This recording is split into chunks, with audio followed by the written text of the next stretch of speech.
voici le moment précis à partir duquel tu commences à te perdre dans une relation toxique.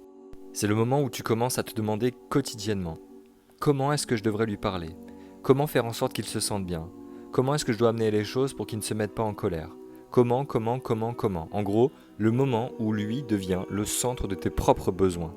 Au lieu de te demander comment est-ce que moi je me sens, comment est-ce que moi je me sentirais bien dans la situation. L'emprise commence quand tu cesses d'organiser ta vie autour de tes besoins, mais que tu commences à l'organiser autour de ses réactions. Évidemment, je me dois de nuancer ces propos, car dans une relation, il y a des compromis à faire, c'est un entre-deux.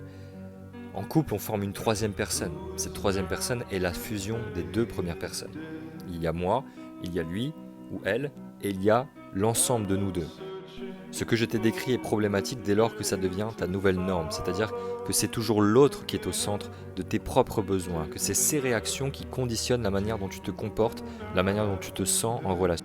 Si tu agis de cette manière, ça ne vient sûrement pas de cette relation, tu as appris ça bien avant, souvent dans ton enfance, que l'autre était toujours la priorité et que le vrai amour passait par le sacrifice de soi et le reniement de soi. La solution se cache toujours dans l'équilibre entre tes propres besoins, ta propre écoute, savoir être égoïste quand il le faut et savoir prendre en considération les besoins de l'autre quand il le faut.